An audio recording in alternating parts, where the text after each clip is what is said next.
Oi,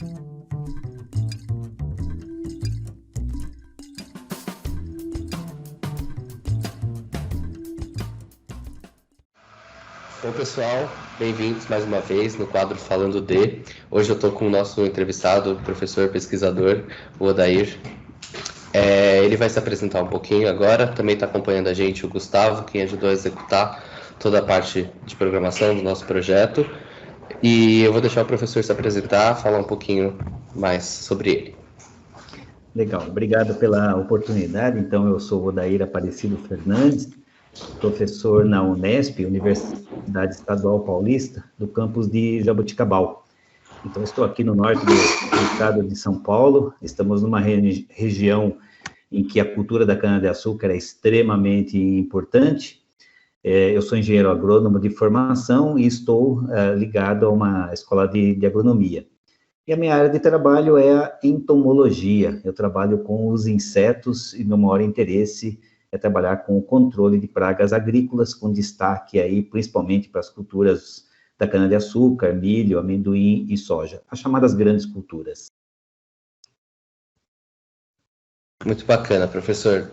Seguindo aqui o nosso roteiro, é para você comentar um pouquinho do seu grupo de trabalho, seu grupo de pesquisa, né, dentro do Laboratório de Ecologia Aplicada, essa parte mais de pesquisa aplicada, para você explicar para a gente. Perfeito. Então, como eu havia dito, eu estou dentro de uma escola de agronomia, dentro de um campus que trabalha com ciências agrárias, e dentro das ciências agrárias, estou no setor de fitossanidade. Como o próprio nome diz, a nossa preocupação é garantir a sanidade das plantas para garantir o potencial produtivo. Então, eu trabalho diretamente com os insetos pragas, visando auxiliar o produtor e, obviamente, formar recursos humanos, afinal, estou numa universidade, para que nós tenhamos profissionais competentes para auxiliar os produtores, em última instância, para reduzir efeitos nocivos das pragas que cotidianamente atacam esses cultivos. Para que a gente possa fazer esse tipo de coisa, além do conhecimento que já foi gerado, a gente precisa desenvolver novas pesquisas. Existem muitos desafios para que a gente garanta essa produção e, principalmente, atenda à demanda dos produtores, que é a utilização e a inovação de ferramentas que sejam sustentáveis, ecologicamente corretas e não causem, preferencialmente, impacto ambiental ao sistema. Então, essa é a nossa principal meta dentro do setor de fitossanidade. Então, a minha linha de pesquisa envolve principalmente ecologia dos insetos, ecologia dos insetos aplicada àquilo que nós chamamos de manejo integrado de pragas, e que eu posso elaborar um pouquinho mais, caso vocês tenham interesse. Eu acho que o Gustavo agora vai começar a perguntar sobre, né, o panorama geral do seu projeto. Eu vou deixar a palavra com ele. Ok, legal, ótimo. Assim, tendo no nosso projeto da Blue Eyes, que nós desenvolvemos para o seu laboratório, como que ele está aplicado dentro desse contexto, dentro desse escopo geral da ecologia de insetos aplicada? Legal, ótimo. Essa é uma pergunta muito, muito interessante, Gustavo. Então, como eu disse, minha linha de pesquisa hoje é ecologia aplicada de insetos. Então, como a gente tem que resolver uma série de problemas e preparar recursos humanos para solucionar problemas junto aos produtores, a gente precisa compreender melhor como é que os insetos atuam numa lavoura. Essa é a melhor forma de nós conseguirmos combatê-lo de maneira inteligente. Então, uma das demandas que a gente tem é compreender melhor como os insetos eles se dispersam, como os insetos se movimentam no interior de uma lavoura. Principalmente num cenário brasileiro em que a gente tem vários cultivos chamados de transgênicos, ou seja, esses cultivos expressam proteínas que são causadoras da morte do inseto. Para que essa ferramenta funcione muito bem, esses plantios de cultivos transgênicos, eles devem ser realizados ao lado de cultivos não transgênicos. Essa é uma história longa, mas eu vou tentar encurtar. É o seguinte, nós precisamos que uma parte da área não seja transgênica, porque assim, insetos que são suscetíveis podem cruzar, podem se acasalar com insetos eventualmente resistentes que possam aparecer nos cultivos transgênicos. Essa é uma história longa dentro da biologia, mas isso acontece. Assim como a gente pode ter bactérias resistentes, nós podemos ter insetos resistentes. Então, uma forma de lidar com isso é fazendo esse plantio do que nós chamamos de refúgio. Portanto, eu preciso ter a certeza que os insetos suscetíveis de uma área cruzem com insetos resistentes da outra área. Para que isso aconteça, esses insetos têm que se movimentar. Então, uma das perguntas e um dos trabalhos que nós deveríamos desenvolver, ou desenvolveremos, é compreender como é que se dá essa movimentação, para que a gente possa assegurar ao produtor que, com esse plantio do refúgio, os insetos vão se movimentar, vão se cruzar, e isso vai ser fundamental para diminuir a velocidade com que essa resistência possa se desenvolver em condições de campo. Então, esse é um dos objetivos, dentre vários, que nós temos com esse projeto atual dentro da ecologia aplicada.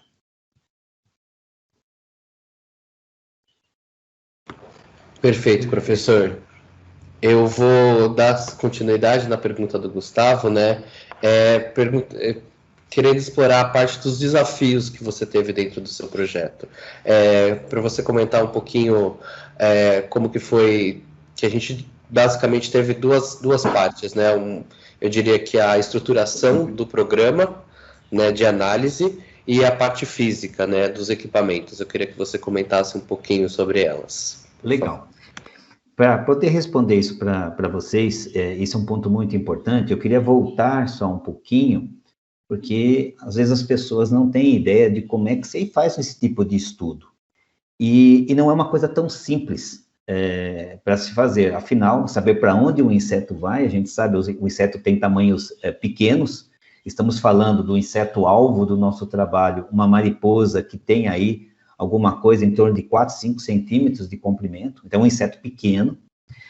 E inseto noturno. Então, imagine como é que você faz para avaliar um inseto, a sua capacidade de voo, no ambiente noturno, no meio de um milharal, por exemplo. É muito difícil. Então, a gente tem algumas técnicas que são utilizadas e nós vamos desenvolver esse trabalho com duas frentes. Uma é que nós vamos marcar os insetos, liberá-los a campo e recapturá-los em diferentes distâncias. Como é que a gente marca esse inseto? Com tinta. A gente coloca uma tinta no interior no alimento, o inseto se alimenta e ele fica marcado. E um outro trabalho, que a Blue Eyes me ajudou muito, foi a questão de desenvolvimento de um equipamento para que, em condição de laboratório, nós pudéssemos avaliar a capacidade de voo. Esse equipamento é denominado de Flight Mill, traduzindo ao pé da letra, moinho de voo, em que existe um eixo, o inseto é aprisionado nesse eixo e ele tem um movimento de rotação. Então, o inseto, ele gira, ele voa e, consequentemente, gira, e esse percurso, ele é avaliado. Então, nós gostaríamos de saber, por exemplo, se o macho voa mais que a fêmea, se um macho acasalado voa mais que um macho não acasalado. Essas são perguntas que, em condições de laboratório, nós podemos responder, podemos fazer as comparações, e para isso, um equipamento como esse era essencial. Nós não tínhamos isso disponível aqui no mercado nacional, então eu busquei, junto a pesquisadores americanos, a fonte, empresas que poderiam produzir isso. Entrei em contato com uma destas empresas, não são muitas, mesmo no mercado americano, entrei em contato, e o preço, na oportunidade, estava proibitivo. Muito além daquilo que eu tinha de recurso financeiro para obter equipamento. Mas esse não foi só esse ponto. A própria empresa me indicou uma outra que me auxiliaria na coleta dos dados, porque não bastava apenas ter o equipamento, mas eu precisaria ter toda uma coleta de informação, tempo de rotação, a distância percorrida, a distância voada, neste caso, Então, teria que ter toda uma estrutura de hardware e de software para poder capturar essas informações e, posteriormente, fazer toda essa análise. Então, na verdade, a primeira empresa contatada, além de ter um equipamento, tinha um equipamento, sim, mas de um valor que eu tinha dificuldade naquele momento para adquirir, ainda eu teria que ir atrás de pelo menos mais 2 empresas para garantir o hardware e depois o software. Então, na verdade, eu precisaria de 3 empresas, aí o valor, obviamente, tomou um montante que eu tinha muita dificuldade naquela oportunidade de conseguir efetivamente adquirir a estrutura necessária para a pesquisa.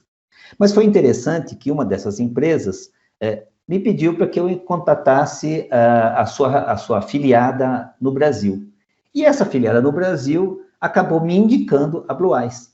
Então, foi assim que nós chegamos, nós fizemos o contato com vocês, colocamos a demanda, e aí começou essa parceria que culminou efetivamente com o desenvolvimento do equipamento em condições nacionais e que estaremos utilizando aí a partir dessa próxima safra para coletar esses dados que eu expliquei agora há pouco de como serão obtidos. Perfeito. E eu queria que o Gustavo, junto com o senhor, comentasse de como foi a produção, né, desse software todo personalizado para a execução, né, do seu projeto. O software que a gente desenvolveu, ele foi específico para essa aplicação, né? Então, a gente trabalhou desde a parte de aquisição dos dados, a parte de guardar os dados no computador, a parte de analisar os dados, e junto isso já com a integração, com o dispositivo de integração, com os flight mills. Então a gente roda 20 flight mills ao mesmo tempo na atual situação.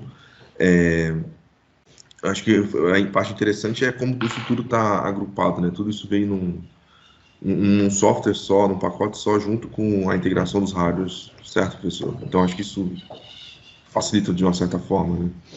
Muito, Gustavo. Aliás, isso talvez foi um dos pontos altos dessa parceria, porque eu, no primeiro momento, imaginava que vocês poderiam contribuir comigo inicialmente na confecção do equipamento e na coleta dos dados, e que depois, uma vez tendo os dados, eu desenvolveria toda a análise usando softwares de estatística que existem por aí. Mas vocês foram mais além, vocês contribuíram para a confecção do flight mill, para a instalação dos hardwares necessários visando a coleta dos dados e todo o software para análise estatística, ou seja, como eu mencionei anteriormente, esse tipo de informação a gente obtém durante a noite. Então, a gente, 6 horas da tarde, coloca os insetos nos flight mills, e depois, 6 horas da manhã, a gente volta lá, 7 horas da manhã, porque os insetos já pararam de voar, obviamente, o dia se iniciou e a atividade de voo já cessou. 5 minutos depois, nós temos todos os dados e toda a análise estatística pronta. Então, vocês conseguiram, inclusive, nos auxiliar muito dentro de um único pacote, hardware, equipamento, software, para que a gente, em pouco tempo, tivéssemos a análise estatística, inclusive com os gráficos prontos para uma análise, e aí recomeçar e preparar as novas análises no dia seguinte e assim sucessivamente. Então, não só hoje eu estou muito satisfeito de ter um equipamento para atingir o objetivo inicialmente estabelecido, mas com rapidez, otimizando o tempo que nós temos para fazer esses ensaios e toda a análise num tempo muito mais curto do que eu inicialmente estava planejando em ter. Então, eu estou muito satisfeito com toda essa aquisição, foi muito positivo. A gente fica muito feliz ouvindo isso, né? E aí isso entrega para a gente, acho que a nossa última pergunta, e é mais uma consideração final, eu diria assim, né? Hoje o objetivo, né, da nossa empresa é viabilizar os projetos, né, de pesquisa que existem em todas as universidades do Brasil, e o que a gente gosta muito de escutar depois disso é a contribuição que isso trará para o futuro né, o objetivo final do projeto e o que isso vai trazer para o futuro aí do Brasil e para a gente também, né? A gente, jovens pesquisadores que também querem fazer a diferença aí. Exato, legal, ótimo. Nossa, a gente poderia conversar muito sobre isso, mas hoje fala-se muito em startup, fala-se muito em inovação. Embora vocês tenham contribuído muito comigo para o desenvolvimento em condição nacional de algo que eu poderia ter importado, mas foi muito bacana verificar toda essa expertise de vocês em entregar algo muito maior do que eu inicialmente havia planejado. Então, eu gostaria de dizer o seguinte, que eu estou muito contente, porque houve uma sensibilidade, houve uma percepção muito boa de vocês para uma demanda, e acho que, eventualmente, vocês conseguiram enxergar, eu talvez use o termo ecológico, nicho de oportunidades, porque nós, pesquisadores, a gente sabe desenvolver a pesquisa, mas, eventualmente, desconhece que existem empresas competentes que poderiam nos auxiliar desenvolvendo equipamentos para facilitar o nosso trabalho. Então, eu particularmente espero que a gente continue nessa parceria, porque há outras demandas, há outras necessidades que nós poderíamos, em algum momento, conversar juntos e, quem sabe, desenvolver juntos. Nesse sentido, cabe ressaltar que dentro da universidade, e aí uma mensagem para os jovens, a gente precisa muito de inovação. Então, e a gente, às vezes, ainda estamos muito dependentes de equipamentos lá externos, e a gente tem gente muito competente nesse país, estamos formando gente muito competente nesse país, e é uma grande oportunidade para a inovação. E há muitos nichos para serem trabalhados. E no que diz respeito a esse equipamento, ou a essa parceria, visando o manejo integrado de pragas, não somente eu, mas a universidade, meus colegas de trabalho, nosso grande objetivo é avançarmos para termos uma agricultura ainda mais sustentável, uma agricultura saudável para garantir segurança alimentar nos próximos anos. Há toda uma necessidade nas próximas poucas décadas de aumentarmos a produção de alimentos. Podemos fazer isso? Podemos, e podemos fazer isso sem derrubar uma única árvore. Hoje fala-se tanto na Amazônia. A agricultura brasileira não depende de uma única árvore derrubada na Amazônia. Podemos avançar, sim, produzir melhor, com menor prejuízo. E é exatamente esse o ponto desse nosso trabalho, avançarmos para conseguirmos ter ferramentas inteligentes, conhecendo melhor as pragas, para controlá-las de maneira sustentável e ecologicamente correta. Então, tem muito trabalho pela frente e espero que os jovens que eventualmente me ouvirem possam estar preparados para esse desafio. Tem oportunidade para todo mundo. Nós ainda precisamos de muita gente, gente competente, para nos auxiliar, para desenvolvermos de forma inteligente a agricultura tropical. O Brasil deve se orgulhar disso. Nós sabemos hoje fazer agricultura tropical e muitos pesquisadores, muitos produtores de outros países têm vindo buscar esse tipo de informação no Brasil. A gente tem que se orgulhar disso e espero que continuemos essa nossa parceria. Perfeito, professor. Mais uma vez, muito obrigado pela sua presença aqui hoje. Essa entrevista foi, acho que, muito esclarecedora para todo mundo e deu para ter uma noção de que a gente consegue aplicar tecnologia em todas as áreas, né? Foi um projeto que, quando a gente ouviu falar a primeira vez, foi um pouco inusitado, diferente do que a gente estava acostumado, mas o desafio foi muito legal e saber a contribuição que ele tem hoje, né, para o desenvolvimento é muito legal saber disso. Então, mais uma vez, muito obrigado pela sua presença. Eu vou pedir para quem estiver assistindo, se gostou, deixar o seu like, inscrever no nosso canal. E é isso, muito obrigado pela presença de todo mundo aqui. Obrigado, Heitor. Obrigado a vocês. Agradecer também a Daí, foi uma excelente experiência. E só tenho a agradecer que a gente continue nesses trabalhos no futuro, que vão ser muito importantes para a gente, para vocês e para o Brasil e para o mundo, né? Espero. Obrigado. Excelente. Obrigado, Gustavo.